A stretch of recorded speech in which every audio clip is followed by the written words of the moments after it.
मेरे प्यारे बच्चों नमस्कार। मैं अरुण कुमार राय बेटा वर्ग क्लासेज में आपका स्वागत करता हूं। आज हम लोगों को आपके चैप्टर नंबर 3 का निष्कर्ष निकालना है कि इसमें हम लोगों ने क्या पढ़ा क्या नहीं पढ़ा। तो इसमें क्या कह रहे हैं,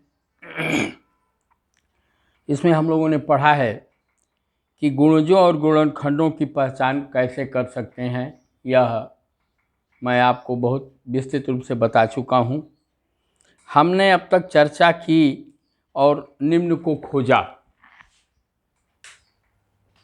हमने अब तक चर्चा की और निम्न को खोजा। क्या है? एक संख्या का गुणनखंड उस संख्या का पूर्ण विभाजक होता है। इसको आप जानते ही होंगे कि जितने भी गुणनखंड होते हैं किसी भी संख्या का, वे सभी उस संख्या के भाज्य होते हैं। दोस्त बी क्या कर रहे हैं? प्रत्येक संख्या स्वयं का एक गुणनखंड होती है, यह भी सिद्ध है। प्रत्येक संख्या के दो गुणनखंड निश्चित रूप से होते हैं। पहला गुणनखंड एक किसी भी संख्या का एक गुणनखंड होता है और स्वयं वह संख्या अपने का गुणनखंड होती है। प्रत्येक संख्या का एक गुणनखंड होता है। फिर दी हुई संख्या का प्रत्येक गुणनखंड उस संख्या से छोटा या वह स्वयं संख्या के बराबर होता है, ये भी आप जानते हैं। फिर है प्रत्येक संख्या अपने प्रत्येक गुणनखंडों का गुणज होती है। एकदम सही। गुणनखंड जैसे मान लीजिए 16 है, 16 का गुणनखंड क्या है? 4 है।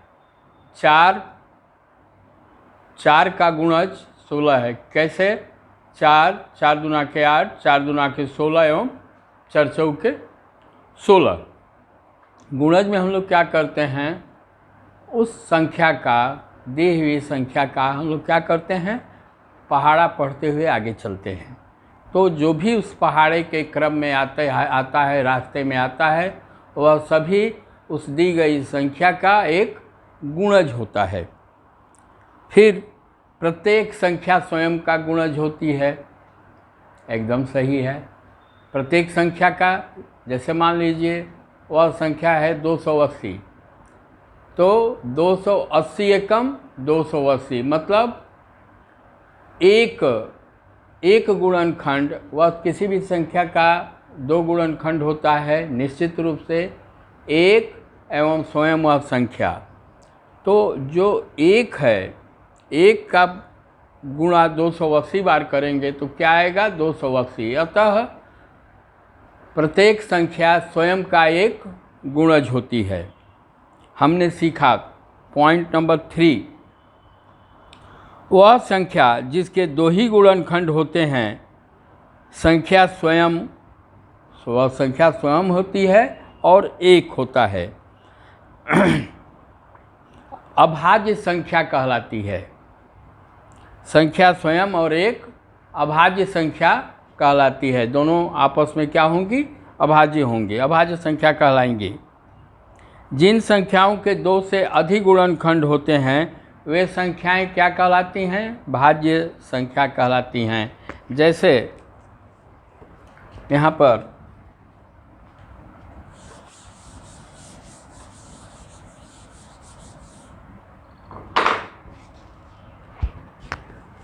मान लीजिए वह संख्या 19 है। क्या है? 19। तो 19 एक अभाज्य संख्या है। कैसे है? इसका एक गुणनखंड क्या है? 19 का एक और स्वयं यह संख्या, और दूसरा कोई संख्या इस दुनिया में नहीं है जो कि 19 को विभाजित कर सके। अतः जिस संख्या के गुणनखंड केवल 2 होते हैं, एक संख्या एक और वह स्वयं संख्या अपने आप में, क्योंकि प्रत्येक संख्या स्वयं का एक गुणनखंड होती है, तो वह संख्या क्या होती है? अभाज्य होती है। और इसके अतिरिक्त जिन संख्याओं का गुणनखंड 2 से अधिक होता है वो संख्याएं क्या होती हैं? भाज्य होती हैं। फिर है संख्या 2। संख्या 2 सबसे छोटी अभाज्य संख्या है। एक न तो भाज्य संख्या है न ही अभाज्य संख्या है, लेकिन संख्या 2 सबसे छोटी अभाज्य संख्या है। और जो एक सम संख्या भी है, 2 के अतिरिक्त कोई ऐसी सम संख्या नहीं है जो कि अभाज्य हो। अन्य सभी अभाज्य संख्याएं क्या है? विषम हैं। इस विषय में हम लोग बहुत पहले चर्चा कर चुके हैं कि जितनी भी अभाज्य संख्याएं हैं वह क्या हैं? विषम हैं। क्यों? क्योंकि वह अपने आप से विभाजित होती हैं और 1 से विभाजित होती हैं। जो ही वह संख्या सम होगी उसका इसके अतिरिक्त, स्वयं के अतिरिक्त और 1 के अतिरिक्त 1, 2 भी भाज्य बन जाएगा, गुणनखंड बन जाएगा और वह संख्या अभाज्य नहीं कही जाएगी। 2 संख्याएं जिनका सार्वगुणनखंड केवल 1 हो। 2 संख्याएं जिनका सार्वगुणनखंड केवल 1 हो आपस में सह अभाज्य कहलाती हैं। क्या कहलाती हैं? सह अभाज्य कहलाती हैं। यदि एक संख्या दूसरी संख्या से विभाज्य है, यदि एक संख्या दूसरी संख्या से विभाज्य है तो वह दूसरी संख्या के प्रत्येक गुणनखंड से भी विभाज्य होगी। जैसे 18 को ले लीजिए, 18 6 से विभाज्य है और 6 के गुणनखंड क्या हैं? 2 और 3। तो 18 2 से भी विभाज्य होगा और 6 से भी विभाज्य होगा। वैसे ही आप 24 ले लीजिए, 24 के गुणनखंड क्या हैं? मान लीजिए मैं मान ले रहा हूँ कि 24 का गुणनखंड 8 है, तो 8 के गुणनखंड क्या होंगे? 2, 4 और 8। तो 8 तो मान लीजिए 24 का गुणनखंड है, लेकिन संख्या 24 2 और 4 से भी विभाजित होगी। अतः कोई संख्या यदि किसी संख्या से विभाजित होती है तो नीचे दी गई जो संख्या है, जो भाज्य संख्या है, जो भाज्य है, तो भाज्य के गुणनखंडों से भी वह संख्या क्या होगी? विभाजित होगी। वह संख्या जो 2 सह अभाज्य संख्याओं से विभाज्य है, वह संख्या जो सह अभाज्य संख्याओं से भी विभाजित है, उनके गुणनफल से भी विभाज्य होगी। जैसे मान लीजिए 40 है, 40 4 से भी विभाज्य है और 5 से भी विभाज्य है। ठीक, 4 से भी विभाज्य है और 5 से भी विभाज्य है, और 4 और 5 दोनों सह अभाज्य संख्याएं हैं। क्यों? क्योंकि दोनों का 1 के अतिरिक्त कोई और दूसरा सार्वगुणनखंड नहीं है। 4 और 5 का 1 के अतिरिक्त कोई दूसरा 1 के अतिरिक्त कोई सार्वगुणनखंड नहीं है। अतः 40 4 और 5 के गुणनफल से भी विभाजित होगी। तो 4 और 5 का गुणनफल क्या होगा? 4 पचे 20। अतः संख्या 40 इनके गुणनफल 20 से भी विभाजित होगी। ओके, अब चलिए चौथा इनका क्या है? संख्याओं को बिना भाग की क्रिया के भी हम लोग 2, 4, 6, 8 से 11 से 1, 2, 3, 4, 5, 6, 8, 9 और 11 से वो कैसे विभाजित होंगे, इसकी पहचान हम लोग आसानी से कर सकते हैं। जैसे 2 से विभाजित होने वाली संख्या हमेशा सम रहेगी। उस संख्या के अंत में 0, 2, 4, 6 और 8 होगा। 0, 2, 4, 6 और 8 होगा। वैसे ही 3 से विभाजित होने वाली संख्या, कोई भी 3 से संख्या विभाजित होने वाली संख्या के अंकों का योग 3 से विभाजित होगा। 4 से विभाजित होने वाली संख्या का इकाई और दहाई से बनने वाली संख्या यदि 4 से विभाजित होती है तो वह दी गई संख्या 4 से विभाज्य होगी। 5,